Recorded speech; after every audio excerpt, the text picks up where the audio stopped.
snow falls in restless spirals, soft but endless, painting the small town in white silence. Inside a narrow street lined with flickering porch lights, a young girl kneels beside an empty leash in the snow. Lila Harper presses the leather strap to her chest, her breath trembling in the frozen air. The night swallows her voice as she whispers, "Max, come on, boy. Where are you?" From the porch, Sarah's voice breaks through the wind. She calls softly, afraid of frightening her daughter more than she already is. But Lila doesn't move. Her small hand grips the leash tighter. In the stillness, the question floats like a prayer. Would you still believe in love if it stopped answering your call? The town clock tolls 8. Somewhere in the dark, a single bark echoes. Distant, uncertain. Lila looks up, eyes wide, heart racing. And for a moment, hope feels real again. The kitchen clock ticks loud against the silence.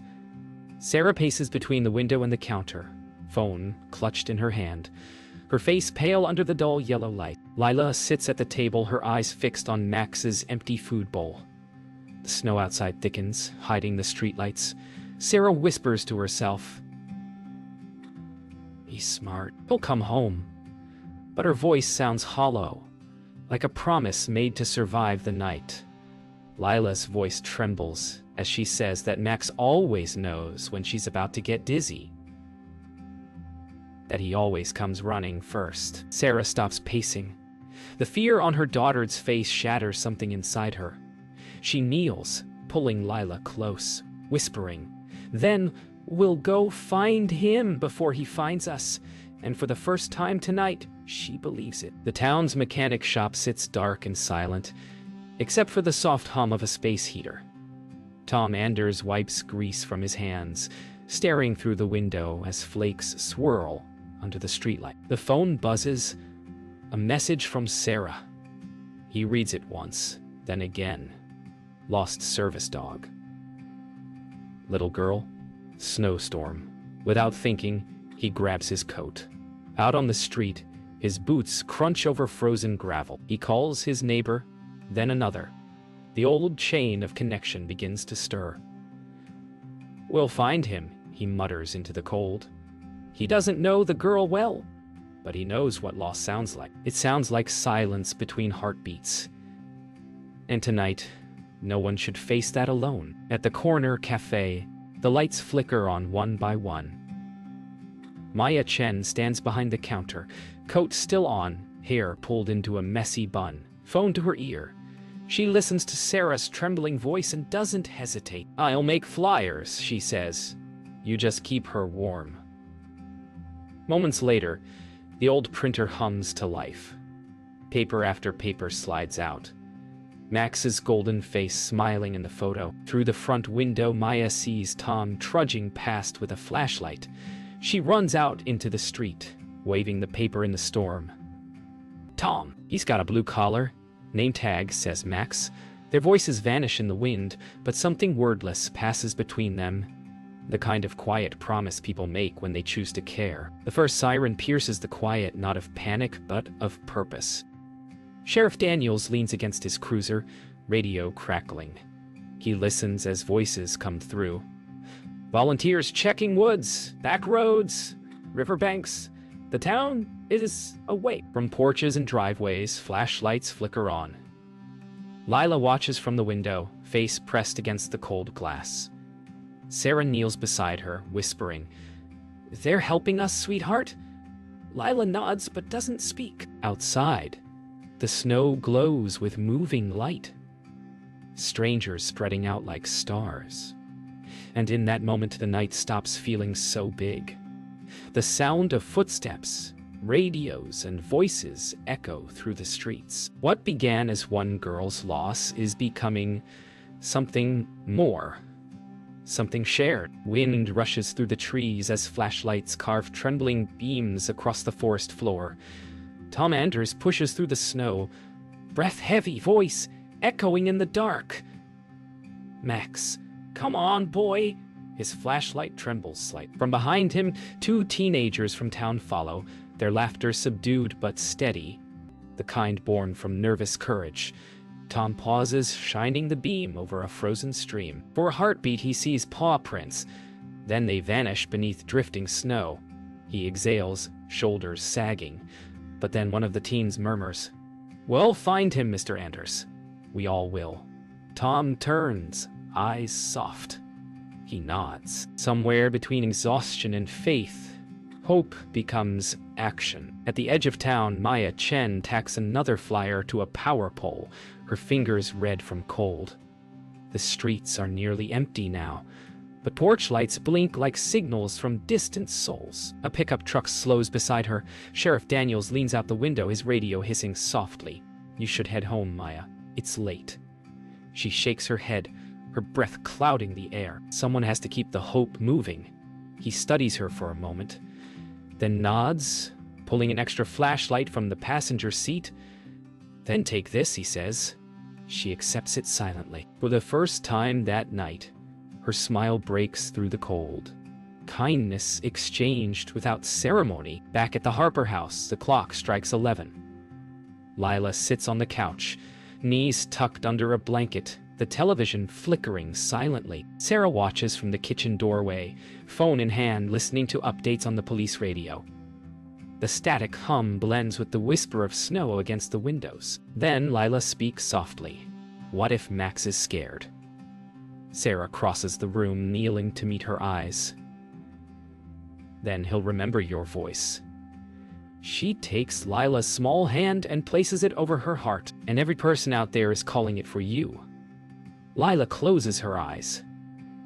For the first time that night, she feels the town breathing with her. At the frozen riverbank, flashlights sweep across jagged ice. Sheriff Daniels radios in coordinates, while Tom kneels near a patch of disturbed snow.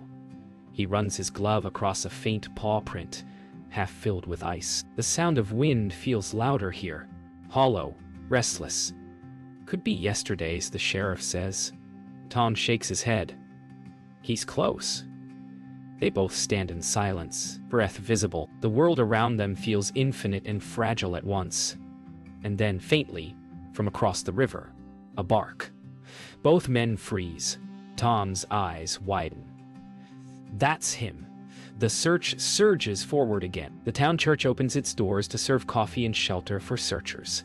Maya and a few volunteers pour steaming drinks into paper cups. The smell of cocoa mingles with the sound of tired voices and snow boots stomping on wood floors. Someone plays soft guitar near the altar. Sarah arrives quietly, holding Lila's hand. The girl looks around, at strangers wrapped in blankets, sharing warmth and stories. Maya kneels beside her and smiles. "You helped bring them together, you know that." Lila looks down shyly, whispering, "I just want Max." Maya nods. That's why they're all here.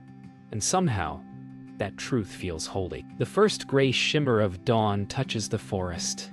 Frost clings to branches like quiet glass. Tom trudges forward through waist-deep snow, his flashlight dimming, face etched with fatigue. Behind him, Eli and Hannah whisper encouragement. The cold bites, but none of them turn back. Suddenly, Eli stops. "Wait, listen." They freeze. Through the hush comes the faint sound of scratching. Wood, maybe bark. Tom turns toward an old shed barely visible through the trees. Hope flickers again, small but fierce. He looks at the kids and murmurs, "Stay close." Each step toward that sound feels like walking into a heartbeat. At the church, the crowd stirs with whispers as Sarah stands near the door, phone in hand, heart pounding. Sheriff Daniels' voice crackles through the radio. "Possible sighting near North Woods. We're checking it out." She meets Lila's eyes and forces a calm smile. They think they found him. Lila's fingers clutch her sleeve. "Can we go?" Sarah hesitates, torn between fear and hope. Finally, she nods. "We'll meet them there." The whole church seems to move with her as she steps into the dawn. A quiet army of empathy following behind. The woods open into a clearing. Tom kneels by the shed door, brushing away snow. He calls softly, "Max." The scratching stops. Silence, then a low whine from inside. His chest tightens. He prees the latch open with his crowbar, hinges creaking like bones. Inside, a flash of gold fur. Max limps forward, tail wagging weakly. Eli shouts, "It's him!" Hannah begins to cry. Tom drops to his knees, wrapping his arms around the trembling dog. "Hey, boy, we got you!" For a moment. Every sound fades. Only the heartbeat of reunion remains. By the time Sarah and Lila arrive, the snow has turned to soft rain. The crowd parts as Tom steps forward, carrying Max wrapped in a blanket. Lila runs ahead, her voice breaking into laughter, and sobs all at once. She kneels as Tom lowers Max into her arms. The dog licks her hand, tail fluttering weakly. Sarah kneels beside them, hand over her mouth. Around them, flashlights dim one by one, replaced by the light of morning. Lila whispers, "You came back." The words fall softly, not as a question, but as gratitude made visible. Hours later, the snow has stopped. Lila sits on her porch, with Max's head resting in her lap, his breathing steady again. Across the street, Tom waves before heading home, his shoulders lighter than they've been in years. Maya stops by with Coco and a smile, saying the cafe's offering free drinks for every volunteer. Lila looks up at her mother. Why did everyone help us? Sarah brushes a strand of hair from her daughter's forehead. Because sometimes, she says quietly, kindness doesn't wait to be asked. The camera lingers as Lila leans her cheek against Max's fur. The town is quiet again, but never the same. The morning after feels softer than memory. Sunlight filters through thin clouds, turning the snow into tiny mirrors. Sarah sits by the window with a cup of tea, watching Lila and Max sleeping curled together on the couch. The world outside glows with stillness. Mailboxes half buried, cars glistening, birds returning to feed. Sarah's phone buzzes with message after message. So glad he's safe. We were all praying. She smiles through tears she didn't know were waiting. For the first time in months, she allows herself to breathe without fear. And in that breath, she realizes it wasn't just Max who was found last night. Tom returns to his auto shop. The same hum of engines, the same scent of oil and steel. But it feels different now. On the workbench sits a half-crumpled flyer with Max's face. He smooths it flat, then pins it to the wall near a faded photo of his late wife. For the first time in years, the loneliness that filled the shop seems to lift. Eli and Hannah stop by with hot chocolate, laughing about frozen boots and lost gloves. Tom chuckles softly, handing them wrenches to help fix an old truck. Guess we all work better together, he says. The warmth of belonging replaces the hum of solitude. The cafe hums again, filled with chatter and the scent of cinnamon. Maya wipes down the counter, pausing to read a thank you note taped near the register. Written in Lila's uneven handwriting. Thank you for helping me find my best friend. She traces the words with her fingertip, eyes softening. A group of townsfolk enter, laughing about last night's search. Maya hands out Coco, refusing payment. First rounds on Max, she jokes, and they all smile. The sound feels like the heartbeat of the town. Simple, kind, alive again. Sheriff Daniels drives along the quiet back roads, the snow now melting into ribbons of mist. The radio plays soft gospel music. He slows near the woods, watching patches of broken snow where footprints once led. He thinks about all the nights he searched for trouble, and how this one brought peace instead. He pulls over, stepping out into the damp air. For a long moment he just listens, to birds, to wind, to silence that feels like a blessing. Then he smiles to himself and drives on. The world behind him changed in small, invisible ways. That evening, the town gathers in the church again, not for searching, but for thanks. Lila stands in front, shy but steady, holding Max's leash. Her voice is small but clear. Thank you for helping me find him. Applause ripples through the hall. Sarah stands beside her, pride glistening in her eyes. Tom, Maya, and the others exchange knowing glances. They didn't come for praise. They came to remember what it felt like to belong. And when Lila bends to hug Max, everyone feels the truth of it. That kindness, once shared, never fades. It only grows quieter and deeper with time. Lila sits at her bedroom window, watching snow melt stream down the glass. Max rests beside her, paw over her foot, eyes half closed in lazy peace. She writes slowly in her school notebook, each word careful. Kindness is when people care even if they don't have to. She pauses, rereads it, and smiles. Outside, sunlight glints on puddles like bits of glass. Lila leans her head against Max and whispers, "You brought everyone together." The dog lets out a soft sigh, tail tapping once. The world outside feels small but full, as if kindness itself had decided to stay. In the kitchen, Sarah stirs a pot of soup, humming faintly, something she hasn't done in years. The phone buzzes with new messages, neighbors offering to shovel, to cook, to help. She laughs quietly, realizing how different silence sounds when it's filled with love. She looks out the window to see Maya dropping off groceries at an elderly neighbor's porch, waving before walking away. Sarah whispers to herself, "Maybe kindness is contagious." She ladles soup into a bowl for Lila, her reflection overlapping with Max's sleeping form in the window pane, two guardians of the same fragile world. At the cafe, Maya hangs a new sign by the register, "Kindness drinks free today." A few customers laugh, thinking it's a joke, but she just smiles. When Tom walks in, still in his oil-stained jacket, she slides a coffee across the counter before he can reach his wallet. "Your usual," she says. He chuckles. "You know this'll ruin your business, right?" Maya shrugs. "Maybe it'll build something better." They share an easy silence, both remembering a night when strangers became family. Outside, the snow melt drips from rooftops like applause. Sheriff Daniels parks his cruiser by the playground, watching children chase each other through slush.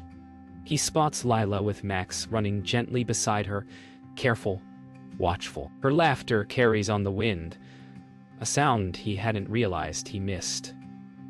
He folds his hands and whispers, "Maybe that's what safety really means.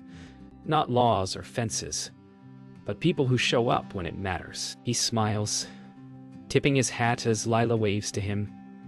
Somewhere deep inside, a quiet peace settles where worry used to live. Evening drifts in quietly. The whole town glows under lamplight, the air still carrying traces of snow. On her porch, Lila looks up at the stars with Sarah beside her. "Mom," she asks softly, "do you think Max knows what everyone did for him?" Sarah smiles. "Maybe he just knows love when he feels it." Lila presses her cheek against Max's head. The wind moves through the trees like a sigh of gratitude. Across town, lights flicker on one by one, small beacons of a kindness reborn. The camera lifts slowly toward the night sky, where stars shine like promises kept. A week later, the snow has melted into soft earth. Lila and Sarah hang a small wooden sign on their porch. "Thank you, Town of Rosshaven." Children on bikes slow to read it. A few smile, one waves. Inside, Max lies by the door, ears twitching at every passing laugh. Sarah watches her daughter tie a ribbon around the signpost. She realizes how much stronger Lila's hands have grown, not from healing, but from hope. Sometimes she thinks a community's greatest miracle isn't saving one life. It's reminding everyone that they're not alone. The mechanic's shop hums again, but now it's never empty. Tom works while Hannah and Eli sweep and joke about school. On the counter sits a new jar labeled Community Kindness Fund. It's already half full. When asked what it's for, Tom just smiles. For whoever needs it next. He glances at the old flyer still pinned above his bench, Max's smiling face surrounded by smudged fingerprints. For Tom, That paper isn't a reminder of loss. It's proof that even in small towns, compassion travels faster than any storm. Maya's cafe window bursts with spring flowers. The new special is written in chalk. Kindness Coco, pay what you feel. She watches regulars share tables with strangers, conversations blooming as easily as laughter. She doesn't count sales anymore. She counts smiles. A delivery truck pulls up outside. It's Sarah and Lila, carrying homemade cookies. Maya rushes out to meet them, laughing as Max leaps from the car to greet her. The town's favorite celebrity, she teases, scratching his head. The dog leans into her hand, tail sweeping the ground like a painter's brush. Sheriff Daniels leads a safety meeting at the town hall. But it's different this time. Instead of warnings, he talks about cooperation, about checking in on neighbors. He glances towards Sarah and Tom in the front row, then to Maya sitting near the back. Sometimes, he says, the best protection we have is each other. Applause fills the room. It's gentle but genuine. Not for authority, but for understanding. Daniels steps down from the podium, shaking hands as if every person there has helped solve something greater than a missing dog.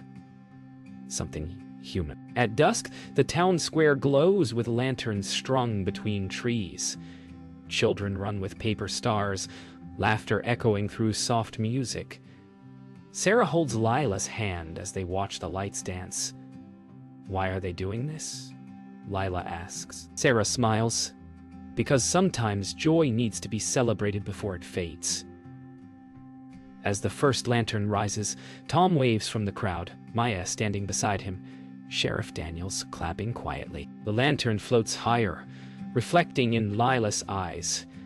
It drifts toward the sky, the same sky that once held their prayers, carrying the whisper of a night no one will ever forget. Spring rain whispers through open windows. Lila, now older and taller, fastens Max's new collar, engraved with a single word. Together. He's slower these days, but still steady. Still hers. She takes him to the school fair, classmates greeting them with cheers. As she walks through the crowd, she remembers the night everyone searched for him. Faces in flashlights, voices calling his name. She realizes she never really lost him. She found everyone else instead. Her smile carries the weight of gratitude turned into belonging. At the cafe, Maya writes on a chalkboard. Kindness Week. Every cup tells a story. The place is busier than ever. Photographs from that winter cover one wall. Snow, flashlights, smiles. She watches new faces reading them, unaware of how deeply those moments live in the people who were there. Tom walks in with his toolkit, fixing a loose hinge without being asked. Old habits. He grins. Maya pours him coffee on the house. Two people changed by one night. Proof that kindness can be built into muscle memory. Summer settles over Rosehaven. Sheriff Daniels volunteers at the annual fair, guiding traffic and greeting families by name. When he passes Lila and Max, he kneels to scratch the dog's chin. Still keeping her safe, he asks. Lila nods, laughing. As he stands, he looks across the fairgrounds, a town alive with laughter, no longer just surviving winter, but celebrating life. For once, he doesn't think about duty. He thinks about connection, the kind that outlasts every season. Autumn arrives. The trees burn gold, and Sarah walks hand in hand with Lila through fallen leaves. Max trots ahead, slower now but proud. They stop by the cafe window where their old flyer still hangs, edges curl. Sarah murmurs, "Hard to believe that was us." Lila smiles. It still is.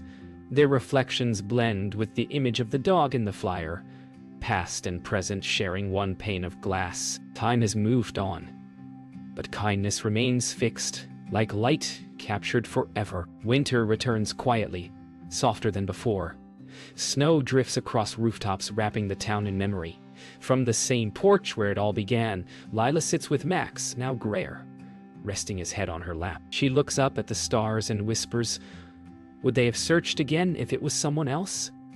Sarah joins her, placing a hand over hers. They would now. The camera rises slowly, showing the town below, Windows glowing, smoke curling, stillness holding. A gentle voiceover closes. "Oh, night of kindness can last a lifetime. If we keep it warm, fade to white."